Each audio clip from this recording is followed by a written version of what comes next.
The disappearance of a pregnant Frederick woman and her 2 children has captured the nation's attention. Did you physically cause Shanann's disappearance? No.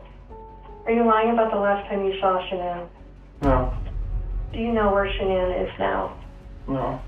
In the quiet of Colorado, a story unfurled that would grip the nation. A tale so sinister it challenged our understanding of evil. I cheated on her. I'm not proud of it. I don't want to get her involved in this. I don't want to ruin her life. We knew all about Nikki. This is the grim saga of Chris Watts, a man who committed an act so heinous it's etched forever in infamy. The tragedy unfolds, the Watts family case detailed. In the summer of 2018, the suburban tranquility of Frederick, Colorado was shattered by a crime that would horrify the world.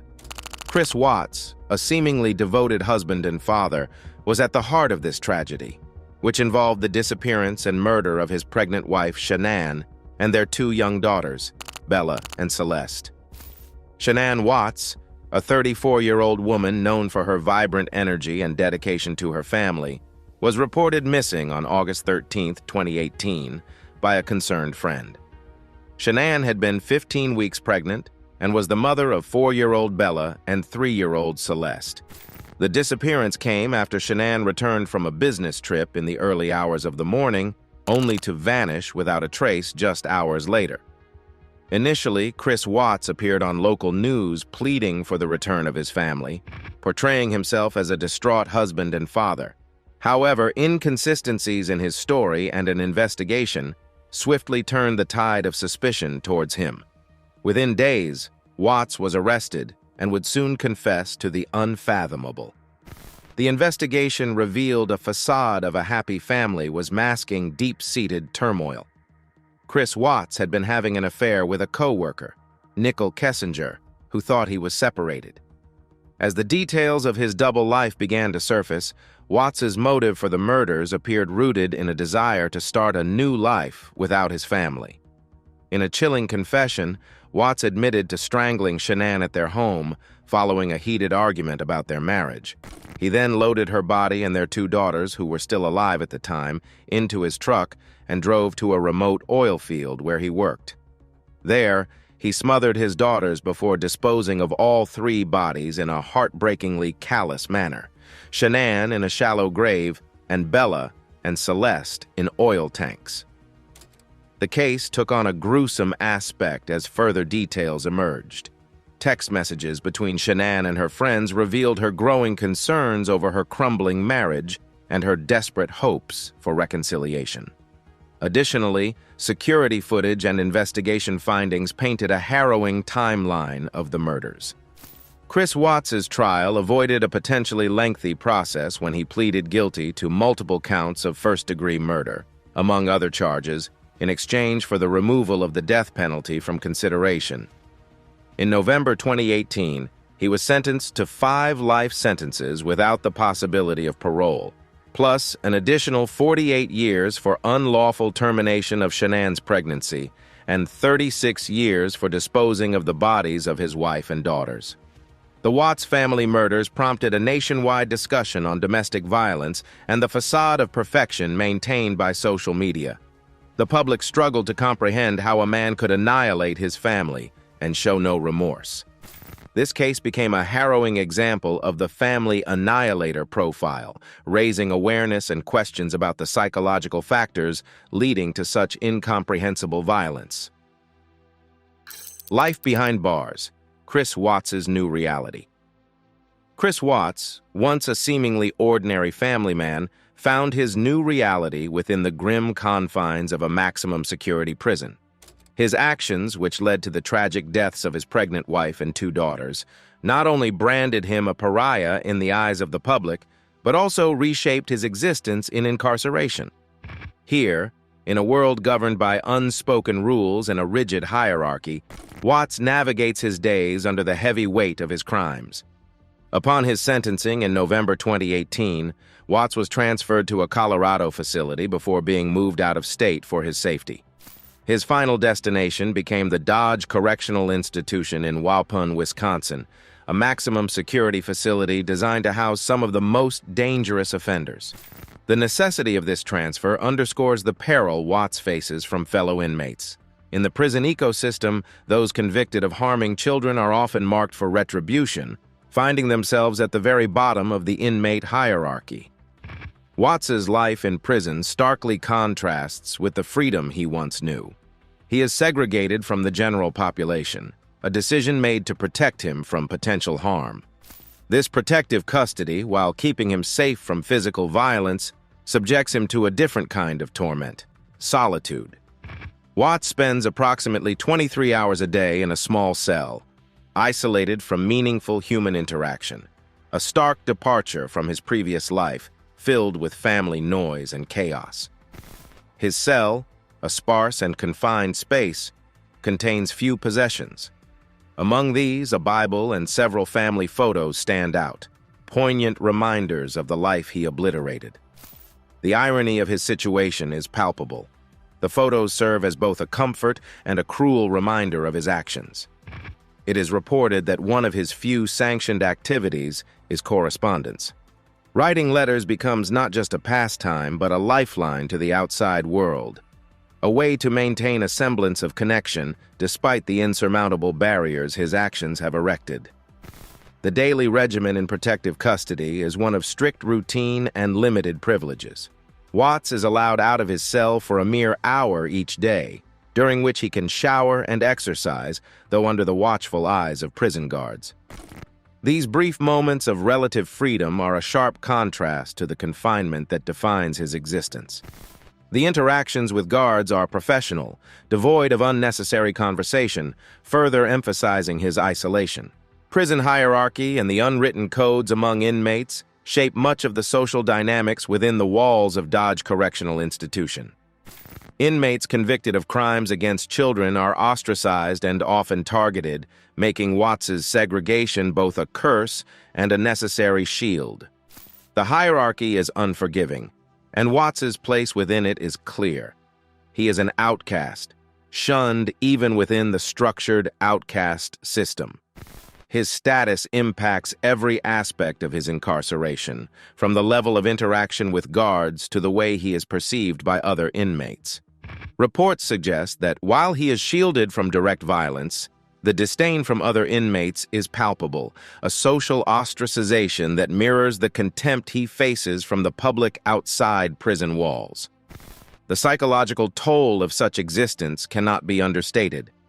For Watts, the repercussions of his actions are not only the physical constraints of prison, but the mental and emotional burden of isolation, guilt, and regret.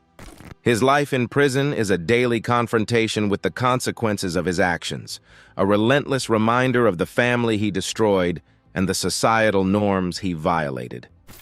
Chris Watts's life behind bars is a testament to the severity with which society, even within the confines of prison, views the betrayal and violence he enacted upon his own family. His protective custody, while necessary for his physical safety, serves as a continuous punishment beyond his official sentence. In the silence of his cell, with only his thoughts and the haunting memories of his past for company, Watts endures a solitary existence that is both a result of and a reflection on the gravity of his crimes. This stark reality paints a picture of life after unforgivable crime, where the structures of the penal system and the unspoken laws of inmate hierarchy converge to form a daily existence defined by isolation, regret, and the relentless weight of past actions. Watts's new reality in prison serves as a grim reminder of the consequences of such profound betrayals of trust and the irreversible damage inflicted not just upon the victims and their families, but on the very fabric of societal norms and expectations. The psychological profile: understanding the monster. Understanding the psychological landscape that drove Chris Watts to commit such heinous acts is a complex and unsettling journey into the human psyche. Experts in forensic psychology have weighed in on the case, offering insights that help to demystify the mind behind the murders. These analyses do not excuse his actions, but aim to provide a broader understanding of the factors that may contribute to such unfathomable behavior. Chris Watts presented himself as a loving husband and father, an image that he meticulously maintained until his arrest. This facade of normalcy is a common trait observed in family annihilators. Experts suggest that such individuals are often adept at leading double lives, projecting an image of domestic bliss while harboring dark, turbulent emotions and thoughts. This dichotomy between appearance and reality hints at a deep-seated struggle with identity and self-worth, where the perpetrator's public persona is at odds with their internal turmoil. Forensic psychologists have pointed to narcissistic traits and a profound lack of empathy as key components of Watts's psychological profile. Narcissism, characterized by an inflated sense of self-importance and a need for admiration, can drive individuals to extreme measures to protect their ego and image. In Watts's case, his extramarital affair and desire for a new life may have been perceived as threatened by his familial responsibilities, triggering a catastrophic response to eliminate the obstacles to his perceived happiness. The lack of empathy, another hallmark of psychopathy, allowed Watts to commit these acts without the moral restraint that would stop most individuals. This deficit in emotional understanding and connection makes it possible for individuals like Watts to view others, including their loved ones, as mere objects in their personal narrative, rather than beings with their own rights and feelings. Experts also discuss the pressure cooker phenomenon, where individuals under significant emotional or psychological stress may reach a breaking point, leading to drastic actions. For Watts, the pressure of maintaining his double life, combined with financial strains and the prospect of a crumbling marriage, might have created a volatile mix of emotions. This does not justify his actions, but provides a context in which the inconceivable became his reality. Cognitive dissonance, the psychological conflict resulting from incongruous beliefs and actions, may have played a role in Watts's ability to commit murder and then plead for the safe return of his family on national television.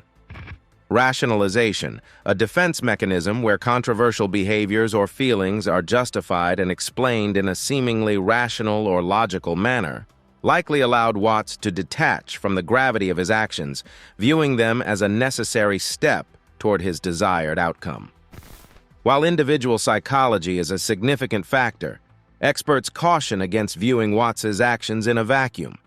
Societal expectations about masculinity, success, and the sanctity of the family unit can exacerbate existing psychological strains.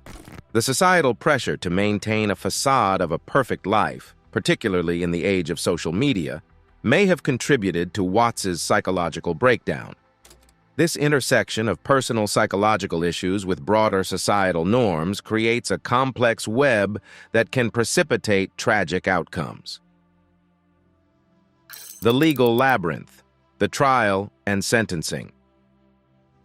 Navigating through the legal complexities surrounding the Chris Watts case unveils a labyrinthine journey from arrest to sentencing, highlighting the intricate workings of the criminal justice system in response to heinous crimes. The legal process in this case, while swift, was laden with emotional turmoil, legal maneuvers, and societal scrutiny, culminating in a sentencing that resonated deeply with the public and the victims' families. Chris Watts was arrested on August 15, 2018, mere days after the disappearance of his pregnant wife, Shanann, and their two young daughters, Bella and Celeste. Initially, Watts faced charges of first-degree murder with deliberation, unlawful termination of a pregnancy, and tampering with deceased human bodies.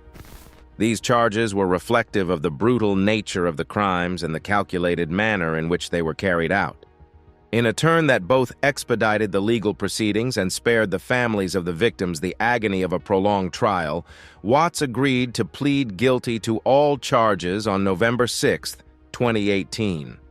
This plea was part of an agreement that removed the death penalty from consideration, a decision heavily influenced by the wishes of Shanann's family, who sought closure and justice without the further bloodshed of a capital punishment case.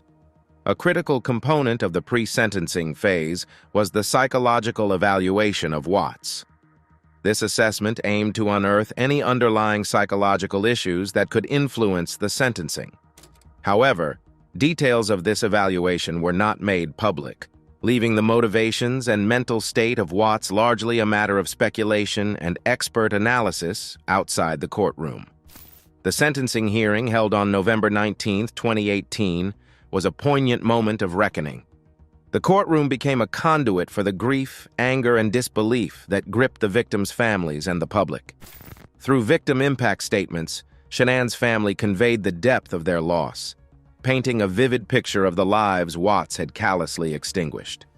The emotional testimonies underscored the irrevocable harm inflicted, not just on the immediate family, but on the wider community that had rallied in hope and then mourned in despair.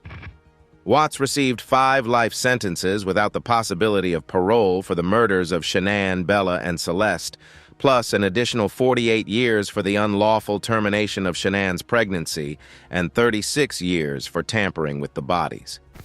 This sentence, devoid of the possibility of freedom, was a direct reflection of the gravity of Watts's crimes and a societal condemnation of his actions. The Watts case stands as a stark reminder of the legal system's role in addressing acts of familial violence and the complexities involved in prosecuting such cases. The plea deal, while controversial to some, was instrumental in achieving a swift resolution, highlighting the prosecutorial strategies aimed at balancing justice with the emotional well-being of the victims' families. Furthermore, the case prompted discussions on the death penalty, the use of psychological evaluations in sentencing, and the legal recognition of unborn victims of violence. The legal labyrinth navigated in this case reveals the multifaceted challenges of ensuring justice in crimes that shock the conscience and tear at the fabric of community and family. The sentencing of Chris Watts closed a tragic chapter for the victims' families, offering a measure of legal closure. However, the broader reflections on justice, the effectiveness of the legal system, and the societal role in preventing such tragedies persist. The legal proceedings in the Watts case serve as a critical study in the intersection of law, psychology, and societal values, underscoring the ongoing quest for a justice system that not only punishes but also seeks to understand and mitigate the root causes of such unfathomable crimes. Media and public perception. A monster among us. The Chris Watts case gripped the public's imagination not only because of the shocking nature of the crimes, but also due to the extensive media coverage and the resultant public perception. The narrative unfolded not just in the courtroom, but in living rooms across the world, through news reports, social media, and later, documentaries and films. This media portrayal and public reaction painted Watts as a modern-day monster, a man who committed an unspeakable act against his own family, challenging societal norms about family, trust, and evil. The disappearance of Shanann Watts and her daughters initially garnered local media attention, which quickly escalated into a national media frenzy following the revelation of their tragic fate. Chris Watts's early media appearances, where he played the role of a concerned husband and father, added a layer of intrigue and betrayal to the unfolding story. As the case progressed, every new detail released by the police or uncovered by investigative journalists was dissected and discussed, making the Watts family tragedy a subject of national obsession. His family. Central to the media narrative was the theme of betrayal. Chris Watts was portrayed as a man who had not only lied to his mistress about his marital status, but more horrifically, betrayed the very essence of familial trust by murdering his pregnant wife and 2 young daughters. This narrative struck a chord with the public, igniting a collective sense of outrage and disbelief. The idea that a seemingly normal family man could commit such atrocities shattered the illusion of safety and normalcy in suburban life. Social media played an unprecedented role in shaping public perception of the case. Shanann Watts's active social media presence, where she often shared moments of family life, became a poignant backdrop to the tragedy. For many, the Watts family seemed to epitomize the ideal American family, making the revelation of the murders all the more shocking. Public forums, comment sections, and social media platforms became arenas for speculation, grief, and sometimes vitriolic condemnation of Chris Watts. The public reaction was a complex mix of horror, sympathy for the victims, and a quest for understanding how such a tragedy could occur. However, this case also saw instances of victim blaming, where some segments of the public and media scrutinized Shanann's personality and their marital dynamics. Such reactions sparked debates about the treatment of female victims in the media and the tendency to posthumously scrutinize their actions or character in the search for explanations. The enduring interest in the Watts case led to the production of documentaries and true crime analyses, most notably Netflix's American Murder: The Family Next Door. These productions aim to provide a comprehensive view of the events leading up to the murders, often using actual footage and text messages to narrate the story. This approach brought a new level of intimacy and horror to the case, allowing audiences to witness the disintegration of the Watts family in almost real time. The true crime genre played a significant role in not only maintaining public interest, but also in shaping the narrative around the case, emphasizing the tragic loss of Shanann, Bella, Celeste, and their unborn son, Nico. The media portrayal and public reaction to the Chris Watts case reflect broader societal fears and fascinations with the concept of evil in our midst. Watts was often described as a monster, a term that encapsulates the incomprehensible nature of his actions. This labeling serves as a way for society to otherize individuals who commit such acts, distancing them from the collective self-image of what it means to be human. The ripple effect, the family left behind. The reverberations of Chris Watts's heinous actions extended far beyond the courtroom, permeating the lives of the surviving family members and echoing throughout the community that had once embraced the Watts family. The aftermath of this tragedy unfolded in a series of profound losses, indelible scars, and a lingering search for solace and understanding by those left in its wake. At the heart of the ripple effect were the Razuchek family, Shanann's parents, and her brother. Their public appearances during the trial and their victim impact statements offered a raw glimpse into the depth of their despair. They had not only lost Shanann, Bella, Celeste, and unborn Nico, but had to grapple with the incomprehensible reality that their beloved family members were taken from them by someone they had trusted. Their grief was compounded by the public nature of the case, forcing them to mourn under the relentless scrutiny of the media and the public eye. Frederick, Colorado, a small community where personal connections run deep, was left reeling in the aftermath of the murders. The Watts family tragedy shattered the town's sense of security, leaving neighbors and friends to question how well they truly knew those living next door.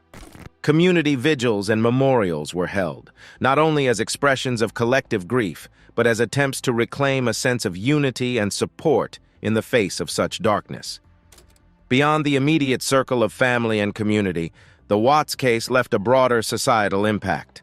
It sparked conversations about domestic violence, mental health, and the pressures of maintaining appearances in a world increasingly dominated by social media.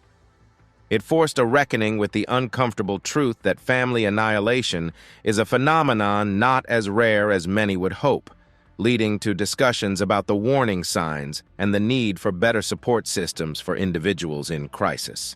For the family left behind, the journey toward healing is a long and winding path, marked by both private sorrow and public advocacy. The Razuchek family, in particular, has worked to channel their grief into raising awareness about domestic violence and the importance of recognizing and acting upon the warning signs of a potential tragedy. Their efforts, though born from unimaginable loss, reflect a desire to prevent other families from experiencing similar heartbreak. The case also spurred legal and social inquiries into how the criminal justice system handles cases of family annihilation and domestic violence. Discussions about the death penalty, victims' rights, and the psychological evaluation of perpetrators have been ignited, underscoring the need for ongoing reform and the importance of understanding the root causes of such violent acts. Perhaps one of the most challenging aspects of the ripple effect is the lingering questions that may never be fully answered. The community, society at large, and especially the family left behind, continue to grapple with the why behind the tragedy. The search for understanding is not just about comprehending Chris Watts' motivations, but about seeking answers that might prevent future tragedies.